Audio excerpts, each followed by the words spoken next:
Hello guys, तो अभी Godzilla x Kong की जो हाइप है वो भाई एकदम स्काई रॉकेट है। और जो इसका मॉन्स्टर वर्स है भाई वो तो अभी सभी सिनेमैटिक यूनिवर्स से सबसे ज़्यादा अच्छे से पीक कर रहा है। मतलब कि जो इसकी एक एक मूवी की अभी जो हाइप चल रही है ना, क्या बताया जाए। और इसकी प्रीवियस पास्ट भी बहुत ही ज़्यादा अच्छा है, मतलब कि बहुत अच्छी अच्छी मूवीज़ आ चुकी है। अंडर रेटेड रही है मूवीज़, मतलब कि बॉक्स ऑफिस के मामले में, पर मूवी पूरा मज़ा देती है। गॉडजिला किंग ऑफ मॉन्स्टर तो भाई एकदम बेस्ट में से बेस्ट है। मॉन्स्टर वर्स की सबसे बेस्ट मूवी लगती है। उसके बाद Godzilla versus Kong Skull Island, उसके बाद गॉडजिला, ये सभी मूवीज़ अच्छी हैं। बुराई किसी मूवीज़ की नहीं कर सकते हो, मतलब कि सभी मूवीज़ एकदम अट्रैक्शन को ग्रैब करती हैं। और इन सब के बाद मॉन्स्टर वर्स की एक और जो अच्छी साइड है वो है इनका वीएफएक्स। मतलब कि वीएफएक्स के मामले में मॉन्स्टर वर्स कभी डिसअपॉइंट नहीं करता है। मतलब जितनी भी मूवीज़ आई है वीएफएक्स हेवी है और बहुत अच्छा वीएफएक्स का यूज किया गया है। कलर ग्रेडिंग्स वगैरह ये सब कुल मिला के ब्यूटीफुल लगता है मॉन्स्टर वर्स। और इनके में जो मॉन्स्टर्स दिखाए गए हैं वो भी काफ़ी अच्छे से बनाए गए हैं, उनका डिज़ाइन काफ़ी अच्छा है और जो वीएफएक्स का यूज किया गया है वो भी काफ़ी अच्छे हैं। तो आज की इस वीडियो में हम बात करने वाले हैं टॉप 10 मोस्ट पावरफुल मॉन्स्टर्स इन मॉन्स्टर वर्स, और आने वाली मूवी के मॉन्स्टर्स को भी हम लोग काउंट करेंगे इस वीडियो में। तो इस वीडियो में मज़ा बड़ा आने वाला है। अब अपनी इस लिस्ट में नंबर 10 पे रखते हैं हम लोग बेहेमोथ को।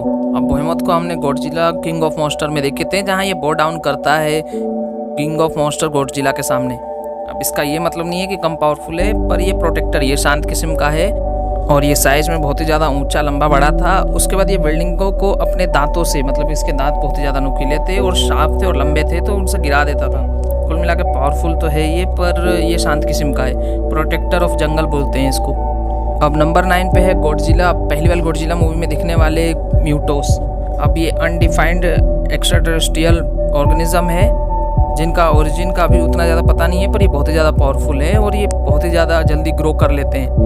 इसके में देखे थे आपने एक्स वगैरह ये सब, मतलब कि ये बहुत ही ज़्यादा तादाद में बढ़ जाते हैं। अब इन इंसेक्ट्स जैसे दिखने वाले म्यूटोस की मेन एबिलिटी थी कि ये एमिट करते थे इलेक्ट्रोमैग्नेटिक पल्स, जिससे इलेक्ट्रिसिटी वगैरह ये सब डिसेबल हो जाती थी। तो ये पावरफुल तो थे भाई और बहुत ही जल्दी ग्रो भी करते थे, इसलिए नंबर 9 पे ये डिजर्व करते हैं। अब नंबर 8 पे है रोडान। अब रोडान कितना पावरफुल है ये बताने की ज़रूरत नहीं है। मतलब कि इसकी एबिलिटीज़ ये है कि ये चलते से ही किसी भी शहर को धूल बना सकता है। इसको आप लिटरली फायर डेमन कह सकते हो और किंग ऑफ स्काइज भी कह सकते हो। बहुत ही स्पीड से ये ट्रेवल करता है एक जगह से दूसरी जगह। अब इसकी जो मेन एबिलिटीज़ वो है सुपरसोनिक स्पीड, उसके बाद क्रिएट शॉकवेव्स, उसके बाद ये लावा वगैरह इस सब में भी इसका कुछ नहीं होता था। मतलब कि भाई ये लावा के ऊपर ही रहता था, मतलब कि ये वोल्केनोज में सर्वाइव कर रहा था, तो इसके ऊपर हीट वगैरह इस सब का कुछ असर नहीं कर रहा था। समझ सकते हो, ये पावरफुल था पर दोगला किस्म का था। मतलब कि शुरू में ये गिदोरा का एकदम लॉयल रहता है, उसके बाद ये बो डाउन कर देता है गॉडजिला के सामने।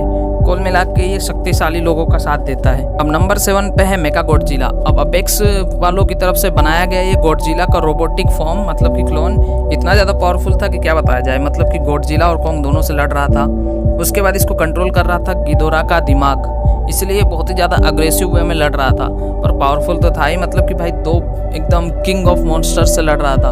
हम किंग कॉन्ग को भी बोलते हैं किंग ऑफ मॉन्स्टर, उसके बाद गॉडजिला को भी बोलते हैं किंग ऑफ मॉन्स्टर्स। मतलब कि इन दोनों में डिबेट रहती है, पर फिर भी भाई दोनों को अकेले देख रहा था। ये तो पावरफुल तो था भाई डेफिनेटली ये। तो नंबर 7 पे इससे ज़्यादा डिजर्विंग क्या होगा। अब नंबर 6 पे हमने रखे हैं क्वीन ऑफ मॉन्स्टर्स की, मतलब मोथेरा को। अब मोथेरा को बोलते हैं प्रोटेक्टर ऑफ लाइफ भी, और ये बहुत ही ज़्यादा एक तो ब्यूटीफुल है, उसके बाद इसकी एबिलिटीज़ भी अलग अलग है। एक उड़ सकती है, उसके बाद ये अपने अंदर से कुछ अलग ही प्रकार की एनर्जी एमिट्स करती है। हमने गॉडजिला किंग ऑफ मॉन्स्टर में देखे थे कि खुद को सेक्रीफाइस करती है गॉडजिला के लिए। उसके बाद गॉडजिला कितना ज़्यादा पावरफुल हो जाता है ये आपको बताने की ज़रूरत नहीं है भाई, गिदोरा को मार देता है वो। उसके बाद हम लोगों ने इसके फुल पोटेंशियल को अभी तक देखा ही नहीं है। उसके बाद ये इमोर्टल है, तो ये देखने में ज़्यादा अच्छा लगेगा कि इसको आगे कैसे ये लोग दिखाते हैं। जितना भी दिखाया गया है पावरफुल तो है ये। मतलब कि यार गॉडजिला को एकदम घायल, गॉडजिला को जब लगभग हार चुका था गिदोरा से, उसको एकदम पावर बूस्ट दिया था इसने, तो ये खुद कितनी ज़्यादा पावरफुल होगी नॉर्मल फॉर्म में। तो इसीलिए ये है नंबर 6 पर ये वेल डिजर्विंग है। अब कुछ लोग बोलेंगे भाई रोडान वगैरह ये सबसे भी ज़्यादा पावरफुल है क्या, तो खुद की बुद्धि दौड़ाओ कि ये भाई एकदम घायल फॉर्म में इतना अच्छा लड़ती है, तो ये फुल फॉर्म में कितना अच्छा लड़ेगी। सो नंबर 6 पे वेल डिजर्विंग है ये। अब नंबर 5 पे है कॉन्ग। भाई नंबर 5 पे कॉन्ग को देख के बहुत लोग पागल हो जाएंगे, बोले ये कि साले मॉन्स्टर वर्स का मेन हीरो कॉन्ग है, गॉडजिला है, तू नंबर 5 पे गॉडजिला और कॉन्ग को कैसे रख सकता है, मतलब कि कॉन्ग को कैसे रखेगा। पर देखो अभी मॉन्स्टरवर्स इतना ज़्यादा लेवल अप कर चुका है कि भाई मॉन्स्टर्स की जो पावर लेवल्स है वो बहुत ही ज़्यादा अलग ही किस्म की है। मतलब कि उसको डिफाइन करने के लिए आपको बहुत सारे सोर्सेज को देखना पड़ेगा। तो अपने हिसाब से नंबर 5 पे आता है कॉन्ग। अब कॉन्ग को नंबर 5 पे बनाती है उसकी इनक्रेडिबल एजिलिटी, इंटेलिजेंस, उसके बाद विपन्स।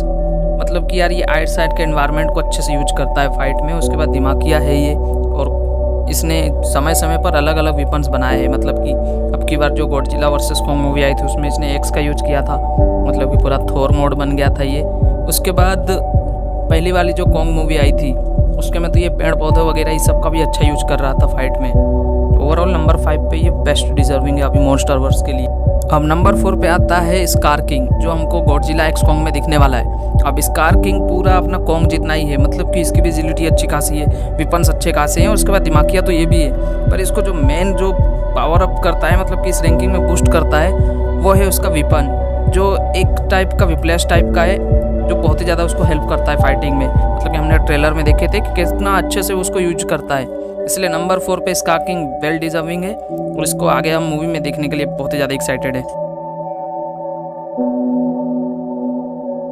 अब नंबर 3 पर आता है किंग गिदोरा। अब गिदोरा एक एलियन इंसेक्ट है जो अर्थ पे आया था पूरा डोमिनेशन के लिए। मतलब कि भाई इसके जलवे देखो, इसने गॉडजिला को हराया, इसने मोथरा को हराया, इसने रोडन को हराया, और रोडन तो भाई उसकी आदत है वो बो डाउन कर दिया था इसको। बाकी कितना ज़्यादा पावरफुल था भाई, गॉडजिला को एकदम हराने में एकदम बिग डिफ़िकल्टी का सामना करना पड़ा, और भाई मोथरा ने तो पूरे सेक्रीफाइस दे ही दी थी। उसके बाद इसकी एबिलिटीज़ कितनी अच्छी खासी है, ये भाई जहाँ भी रहता है उसको डिस्ट्रॉय कर देता है। एक तरफ से उस पूरी जगह को एकदम रनिंग टोर्नेडो बना देता है ये। उसके बाद इसकी हीलिंग फैक्टर बहुत ही ज़्यादा अच्छी है, मतलब कि भाई इसका हेड डिस्ट्रॉय होने के बाद भी ये खुद को हील कर ले रहा था, तो इसकी कितनी ज़्यादा अच्छी खासी एबिलिटी है। अब नंबर 2 पर आता है आइस मॉन्स्टर शिमू। अब शिमू जो है वो गॉडजिला एक्स कॉन्ग में दिखने वाला है, और उसका मेन विलन यही रिवील होगा। मतलब कि ये स्कार के अंडर आएगा, पर एंड में यही बहुत ही ज़्यादा बड़ा थ्रेट देखने को मिलेगा। इसकी पावर्स अच्छी खासी है, मतलब कि पहला जो आइसेज आया था वो इसी की वजह से आया था। मतलब कि इसकी जो मेन एबिलिटी है वो है कि बर्फ़ से किसी को भी जमा देता है। मतलब कि जो आइसेज आया था जहाँ पर पूरी दुनिया बर्फ़ वाली हो गई थी, उस टाइम पर उसका कारण यही था। और इस मूवी में भी बहुत ही ज़्यादा बिग डिफ़िकल्टी का सामना करना पड़ेगा गॉडजिला को और कॉन्ग को भी, क्योंकि स्कार किंग को तो जैसे तैसे, मतलब कि गॉडजिला तो स्कार किंग को भाई यूं ही हरा देगा। कॉन्ग के लिए वो बड़ी डिफ़िकल्टी होगा, पर गॉडजिला के लिए वो नहीं होगा। यहाँ पर आता है आइस मॉन्स्टर शिमू, ये बिग डिफ़िकल्टी देगा। और कुछ फैन थ्योरीज तो ये भी कहती है कि किंग गिदोरा को जब वो पहली बार अर्थ पर आया था तो इसी ने उसको आइस से फ्रीज किया था, तो समझ लो कितना ज़्यादा पावरफुल होगा वो, क्योंकि किंग गिदोरा भाई अपने आप में बवाल एक मॉन्स्टर है। अब नंबर 1 पर आता है हम सबका चहेता किंग ऑफ मॉन्स्टर, जिसको बोलते हैं प्रोटेक्टर ऑफ अर्थ भी। अब भले ही हर मूवी में हारता है, पर ये खुद को अपग्रेड करने के लिए चला जाता है। उसके बाद जब आता है सबकी बैंड बजा देता है। इस टाइप का है अपना गॉडजिला। हर मूवी में इसको अपग्रेड मिला है, और हर मूवी में इसने कमबैक किया है, और हर मूवी में इसने मेन विलन को जो अपने से तगड़ा ही मिलता है इसको, उसको हराया है अपग्रेड करने के बाद। अब इस मूवी में भी भाई कुछ ज़्यादा ही तगड़े विलन्स आ रहे हैं, और इस बार दोनों ही तगड़े हैं। मतलब कि इस बार तो शिमू है जो पहला आइसेज लाने का कारण बना था, उसके बाद स्कार किंग है, उसके वेपन्स अच्छे खासे हैं। पर स्कार किंग वर्सेस कॉन्ग देखने को मिलेगा हमको, और शिमू वर्सेस गॉडजिला देखने को मिलेगा, जिस शोडाउन के लिए मैं बहुत ही ज़्यादा एक्साइटेड हूँ। तो यारो ये था आज की इस वीडियो में। आपको ये वीडियो कैसी लगी कमेंट जरूर करिएगा, और मेरी जो टॉप 10 वाली प्लेलिस्ट है उसको जरूर चेक करिएगा। उसके में थोड़ी क्रेजी बातें करते हैं हम लोग।